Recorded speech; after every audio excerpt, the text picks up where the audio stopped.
कि जो कुरैशी समाज का आदमी, जो व्यापारी माल खरीदता था, वो माल किसी और मार्केट में लेके जाता था बेचने के लिए, तो उसे रास्ते में रोका जाता था, उसका माल छीन लिया जाता था, उसको मारा तोड़ा जाता था। इस वजह से लोगों ने खरीदी और बिक्री बंद की। और इन दोनों को इतनी बुरी तरीके से पीटते हैं कि इन दोनों को आईसीयू में एडमिट करना पड़ता है। खसायची गाडी का लातूरला पकडी 12-14 बैलाची आधी 25 लाखाचा माल आहे आमच्या गाडीमध्ये। तो लबाडाचा माणूस आहे, त्याला काय मार घालायची। और सिर्फ मुस्लिम्स को नहीं मारा गया है बल्कि हिंदूज को भी मारा गया है। आज आमच्या मायबापाला आम्ही सांभाळू शकत नाहीत, लंगडं झालेलं जनावर कसं सांभाळणार आहे याचं उत्तर द्यावं। गोरक्षक आते हैं और ट्रक को रुका करके कहते हैं कि हमें रिश्वत दो। फाटकानं नाही घेतल्यावर दुसऱ्याला कोणाला देणार आहेत? व्यापारी काय करणार? व्यापारी सगळे फुटके पडले ना, सरकारनं भरपाई करून द्यावा या जनावरांची। पूरी तरीके से बंद कर दो। कोई भी जो तो ना मुर्गी काटेगा, ना बकरा काटेगा, ना बैल काटेगा, ना भैंस काटेगा, कोई भी स्लॉटिंग इंडिया में नहीं होगी। 11 जुलाई 2025 को मुंबई के ठाणा से 13 भैंसों की स्लॉटरिंग की जाती है। स्लॉटरिंग करने वालों के पास डॉक्टर का फिट फॉर स्लॉटरिंग का सर्टिफिकेट भी मौजूद होता है। ठाणा से ये ट्रक मीट लेकर के निकलता है और तकरीबन 5:30 बजे फाउंटेन होटल काश्मीरा पर पहुंचता है। इस ट्रक में ड्राइवर अकमल अंसारी और उसके साथ फौजी साहिल फिरोज मौजूद होता है। वहां पर कुछ लोग भीड़ के शक्ल में पहुंचते हैं और इन दोनों को इतनी बुरी तरीके से पीटते हैं कि इन दोनों को आईसीयू में एडमिट करना पड़ता है। इन दोनों को बहुत बुरी तरीके से पीटने के बाद जो तो गोरक्षक ट्रक को काश्मीरा पुलिस स्टेशन ले जाते हैं और उन दोनों पीड़ितों के ऊपर जो तो 302 की एफआईआर दर्ज करवाते हैं। वहाँ पर जो तो पुलिस डॉक्टर को बुलवाकर मीट का टेस्ट कराती है, तो मीट जो तो भैंसे का निकला। जो आरोप लगाया गया था गोरक्षकों की तरफ से कि इस ट्रक में जो तो गो मांस की स्लॉटरिंग हो रही है, वो आरोप वहीं पर झूठा साबित होता है। इस घटना के बाद पीड़ित जो तो डीसीपी, एसीपी, आईएएस सबको जो तो ईमेल कर करके इस घटना की जानकारी देते हैं, लेकिन वहां से कोई रिएक्शन नहीं आता। उसके बाद जो तो अगले दिन शाम को कोर्ट में इन लोगों को हाजिर किया जाता है और कोर्ट में ट्रक पकड़ने का रीजन बताया जाता है कि गोश्त में से बदबू आ रही है, क्योंकि क्लियर हो चुका था कि वो भैंस का गोश्त थे। उनके पास फिट फॉर स्लॉटरिंग का सर्टिफिकेट भी मौजूद था, लेकिन जो तो अब उनके पास कोई भी ऑप्शन नहीं बचा था कोर्ट में बोलने के लिए, तो उन्होंने ये बोल दिया कि ये गोश्त खाने के लायक नहीं है, इसमें से बदबू आ रही है। और कोर्ट ने ऑर्डर दे दिया कि उस गोश्त को फेंक दिया जाए। तकरीबन 7-7.5 लाख रुपए का गोश्त फेंक दिया जाता है और जिन लोगों को मारा गया उनको कोई भी इंसाफ नहीं मिलता। बुल्ढाना जिला के खामगांव में एक 24 साल के दलित युवक को बहुत बुरी तरीके से पीटा जाता है गो तस्करी के संदेह में, जो कि एक दलित युवक के थे 24 साल के। उनका आरोप है कि एक आपसी दुश्मनी की वजह से गो तस्करी का संदेह का बहाना लगा करके उनको पीटा गया, हालांकि उनका इससे कोई लेना देना नहीं है। ये सिर्फ एक केस नहीं है, ऐसे हजारों केसेस मैं आपको गिनवा सकता हूँ। आज से लेकर के पिछले 8-10 सालों में इतने ज़्यादा केसेस हुए हैं कि जिनको गिनवाना भी जो तो मुश्किल है। जो तो अपने आप को गोरक्षक बताने वाले लोग आते हैं और मारते हैं, पीटते हैं गाय का मांस बोल करके, हालांकि वो भैंस का मांस हो या कोई भी मांस हो। जो तो इन्होंने कसाईयों को ही नहीं बल्कि जो तो किसानों को, शेतकरियों को भी जो तो परेशान किया है, टॉर्चर किया है। खसायची गाडी का लातूरला पकडी 12-14 बैलाची आधी 25 लाखाचा माल आहे आमच्या गाडीमध्ये। तो लबाडाचा माणूस आहे, त्याला काय मार घालायची। अगरचे वो अपने खेत के लिए भी बैल खरीद करके ले जा रहे हैं, तो उनको उनके ट्रक्स को रुका करके उनको मारा पीटा गया है। ऐसे बहुत सारे केसेस हैं और सिर्फ मुस्लिम्स को नहीं मारा गया है बल्कि हिंदूज को भी मारा गया है। ऐसे बहुत से केसेस मैं आपको बता सकता हूँ। अगरचे आपको इसके बारे में जानना है तो डिस्क्रिप्शन में एक नए वीडियो का लिंक है जो मैंने पहले ही शूट किया है, जिसके अंदर मैंने इस टॉपिक पर बात की है कि गोरक्षा या गुंडागर्दी आखिर ये क्या है। अगरचे आपको वो वीडियो देखना है तो आप जा करके देख सकते हैं। चलिए आगे मुद्दे की तरफ बढ़ते हैं। इन केसेस को देख करके कुरैशी समाज ने ये ऐतिहासिक निर्णय लिया कि वो जो है तो स्लॉटरिंग को पूरी तरीके से बंद कर देंगे, चाहे भैंस की हो, चाहे जर्सी गोरों की हो, किसी भी तरीके की स्लॉटरिंग पूरे महाराष्ट्र में नहीं होंगी। अगरचे कोई कुरैशी बिरादरी वाला अगरचे स्लॉटरिंग करता है तो उसको 25,000 रुपये दंड देना पड़ेगा, और अगर वो दूसरे बारी से फिर से वही गलती करता है तो उसको डायरेक्टली पूरा कुरैशी समाज मिल करके बाइकआउट करेगा, अपने बिरादरी से बाहर निकालेगा। ऐसा निर्णय जो है तो यहाँ पर कुरैशी समाज की तरफ से लिया गया।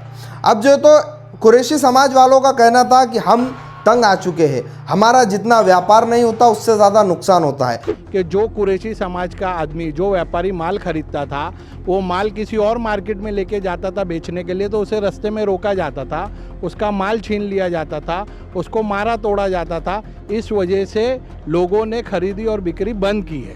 दुकानों पे और महंगा बिकेगा मीट, तो बहुत फर्क पड़ेगा पब्लिक के ऊपर। फालतू में परेशान हो रहे हैं सब, रास्ते में लूट पाट हो रही है, बिल्कुल एकदम कोई पुरसाने हाल नहीं है हमारा। एक नंबर का काम है लीगल। देवनार का कारोबार सालाना जो है वो 600 करोड़ रुपए का है। इसका रेवेन्यू महाराष्ट्र सरकार को सीधा जाता है। ज़्यादा नुकसान शेतकरी को होगा, क्योंकि शेतकरी ही जानवर को पालता है और शेतकरी ही मार्केट में लाकर बेचता है। और शेतकरी कोई कुरैशी समाज का नहीं है, वो नॉन मुस्लिम समाज का है, धनगर समाज का है। गोरक्षक आते हैं और ट्रक को रुका करके कहते हैं कि हमें रिश्वत दो तो हम ट्रक को जाने देंगे, और अगर से तुम रिश्वत नहीं देते तो हम ट्रक को फोड़ेंगे। और जो तो हर जगह पर ट्रक को पकड़ करके गाय बैल भैंस जो भी उसके अंदर हो, चाहे वो व्यापार के लिए हो या स्लॉटरिंग के लिए हो, कुछ भी बिना देखे उनको जो तो मारा पीटा जाता था और जानवरों को गोरक्षक अपने ताबे में लेकर के जाते थे। अब उन जानवरों को क्या हुआ ये किसी को भी नहीं पता, लेकिन जो तो कुरैशी समाज का यह आरोप है कि जो गोरक्षक है वो यहाँ से जानवर पकड़ करके लेते थे और बड़ी बड़ी जो तो स्लॉटरिंग की कंपनियों में ले जा करके उन जानवरों को बेचते थे। एक तरीके का व्यापार गोरक्षा के नाम पर इन्होंने चालू कर दिया था, ऐसा आरोप जो तो कुरैशी समाज की तरफ से यहाँ पर लगाया गया है। आज आमच्या मायबापाला आम्ही सांभाळू शकत नाहीत, लंगडं झालेलं जनावर कसं सांभाळणार आहे याचं उत्तर द्या मायबाप। जर का देवेंद्र फडणवीसांनी हे जर का गंभीरपणे जर का नाही घेतलं तर उद्याच्या बाजारामध्ये आम्हाला हे बाजारात आणण्याच्या ऐवजी जिल्हाधिकारी कार्यालयाच्या समोर नेऊन हे जनावर जिल्हाधिकारी कार्यालयामध्ये सोडावे लागतील। कुरैशी समाज का कहना है कि इस लड़ाई में शेतकरियों को उनके साथ आना चाहिए, क्योंकि जितने भी भैंसे और जितने भी बैल जो तो आते हैं पूरे महाराष्ट्र से, वो सिर्फ और सिर्फ शेतकरी वर्ग के तरफ से आते हैं। इनको बेचने वाला शेतकरी वर्ग ही है। अब क्योंकि शेतकरी जो तो जर्सी गाय रखता है दूध के व्यवसाय के लिए, 80 to 70% शेतकरी जो तो दूध का व्यापार करते हैं, जिसके लिए वो एक जर्सी गाय रखते हैं। लेकिन जो तो जब गाय प्रेग्नेंट होती है तो उससे जो गोरा पैदा होता है या जो बछड़ा पैदा होता है, उस बछड़े की शेतकरी को ज़रूरत नहीं होती, क्योंकि जो जर्सी गोरे होते हैं वो गोरे जो तो नुकसानदेह होते हैं, शेतकरी को उनसे कोई फ़ायदा नहीं होता। तो शेतकरी क्या करते थे, उन गोरों को जो तो मार्केट में ले जा कर के बेच देते थे, जिससे उनको मुनाफा भी होता था और उनका दूध का बिजनेस भी बढ़ता था।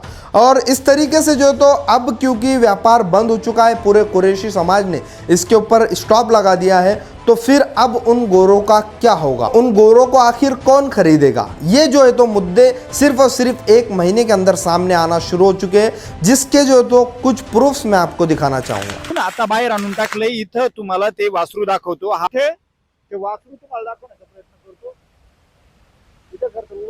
अर्थव्यवस्थेमध्ये दूध व्यवसाय अत्यंत महत्त्वाचा आहे। तोच शेतकऱ्याला जगवतो, महिन्याला पैसे देणारा तोच एक व्यवसाय असतो आणि तो प्रत्येक शेतकरी करतो।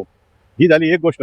एखादी गाईला नर मादी कालवड होते, एखाद्या गाईला गोरा होतो, आणि ते गोरे जे असतात ते पूर्वी एक परंपरा अशी होती का ते गोरे विक्री त्याची व्हायची आणि त्याचे 2 रुपये यायचे आणि त्याची ती विल्हेवाट लागायची, कारण तो गोरा कोणी पाळत नाही।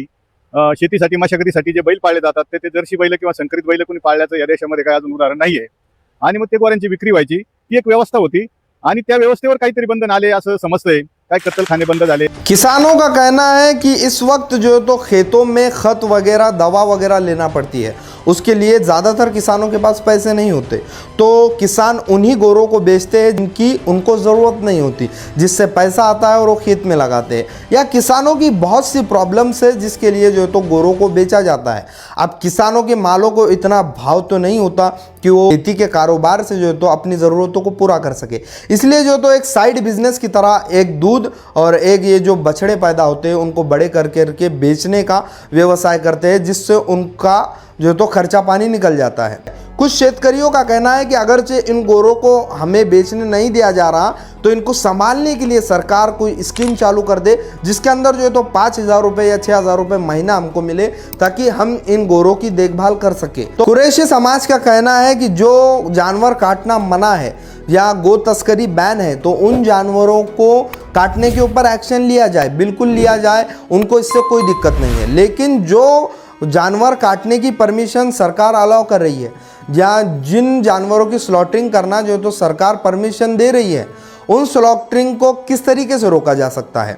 और कुरैशी समाज का कहना है कि ये जो पावर है कि किसी को भी रोक करके पूछा जाए, मारा जाए, पीटा जाए, ये पावर सिर्फ पुलिस के हाथ में होना चाहिए, जो चेक करे कि ट्रक में गौ मांस है या भैंसे का मांस है या किस चीज़ की स्लॉटरिंग हो रही है। और भैंसे के मांस के स्लॉटरिंग पर भी मारना पीटना बंद होना चाहिए।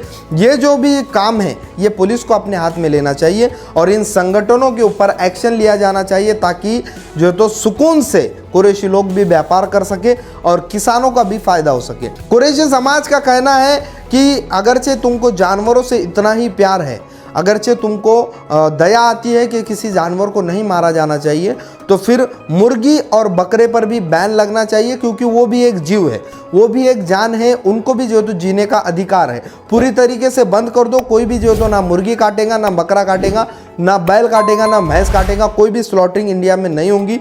बड़ी बड़ी बीफ कंपनीज को भी बंद किया जाए, ये जो तो कुरैशी समाज का कहना है। और अगरचे नहीं करना बैन, तो फिर हमको हमारा बिजनेस जो है तो सही ढंग से करने की इजाज़त दी जाए। ऐसे कोई भी उठ करके आएगा और हमें परेशान करेगा तो हम ये बिजनेस अब नहीं कर सकते। ऐसी जो है तो मांग करना है कुरैशी समाज का। और दूसरी तरफ किसानों का कहना है कि जल्द से जल्द इसके ऊपर एक्शन लिया जाए, ताकि वो अपना काम अच्छे से कर सके, उनकी आमदनी में इजाफा हो। आप लोगों का इसके ऊपर क्या कहना है कमेंट सेक्शन में ज़रूर बताइए। इस वीडियो को ज़्यादा से ज़्यादा शेयर करिए। हम जो है तो कुरैशी समाज और जो तो किसानों की तरफ से खड़े हुए हैं, उनके साथ मजबूती के साथ खड़े हुए हैं, हम उनका समर्थन करते हैं। उनकी समस्याओं का हल निकलना चाहिए। कुरैशी समाज को भी जो तो उन्होंने अपनी रोजी रोटी बंद कर करके अपना घर का जो जिसके ऊपर चूल्हा जलता था वो बिजनेस बंद कर करके जो तो पीसफुली प्रोटेस्ट कर रहे हैं, ना नारेबाजी, ना पत्थर फेंक, ना कुछ भी नहीं, बल्कि अपना बिजनेस बंद कर करके पीसफुली प्रोटेस्ट कर रहे हैं, तो उनको उनका इंसाफ मिलना चाहिए। और जो शेतकरी जो पहले ही साल भर किसी ना किसी तरीके से परेशान होता है, वो शेतकरी बहुत ज़्यादा परेशान है, तो उनकी भी जो तो समस्याओं का हल निकालना चाहिए। इस वीडियो को ज़्यादा से ज़्यादा शेयर करो, अपनी राय जो तो कमेंट सेक्शन में ज़रूर दो और लाइक करो। हमारे वीडियोस अच्छे लगते हैं तो वीडियोस को ज़्यादा से ज़्यादा शेयर करो।